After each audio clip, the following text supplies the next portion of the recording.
Hello again everyone, welcome back to Ground Zero. With so many cruel pet stories around, it is nice now and then to hear stories with a happy ending.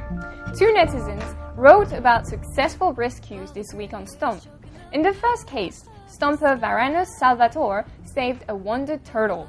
He said, I found this red yurt slider in a drain near Lorong Halus wetland. It had a hook embedded in its mouth and it couldn't swim away because the fishing line attached to the hook got snagged onto vegetation. The Stomper cut the fishing line but could not remove the deeply lodged hook, so he called the Acres Wildlife Rescue Team for help. Kudos to the rescue team for their quick response in picking up the turtle and sending it to the vet to get the hook removed, says the Stomper. According to Varanus, there has been many cases of wildlife in Singapore, such as birds, lizards, snakes, and even wild boar being injured or even killed after swallowing discarded fishing hooks or getting entangled in fishing lines. Now, anglers need to be more responsible and make sure that their fishing hooks and lines are properly disposed of, said the Stomper. But Stomper Koki Shundo, who is also an angler, said it's not always the angler's fault. Said the Stomper, if you had actually gone fishing before, you would know that sometimes the hook gets caught onto something like maybe a piece of heavy rock. The angler will keep tugging to release the hook, but more likely the line simply breaks.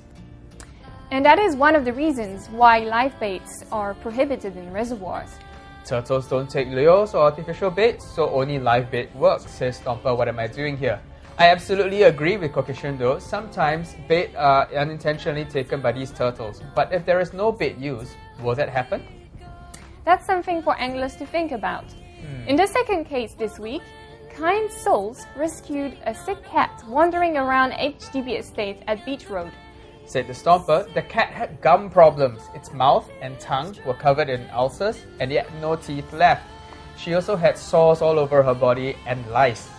The Stomper called the SPCA but was told there wasn't enough space left to shelter the cat and that it would have to be euthanized. But the Stomper couldn't resolve to that thought. We borrowed a carrier and brought her to a vet to treat her condition, which cost us $250. We are now taking care of her in our home to ensure that her medication is complete before letting her go free again. Many netizens applauded the effort. Shopaholic Jane said, I salute you, Aaron. And Munlock21 added, there are still good people around after all. And here's a nice tip from Stomper Guess What 2 for those who might be inspired by the story but don't have, quite that much in their bank account. If you want to help more cats and have difficulty paying, there is always the Cat Welfare Society. We can all share costs. Bravo to Stomper Varanus and Aaron, and let's hope that there will be more stories like these next week. And if you want to see one futuristic biker, stay tuned.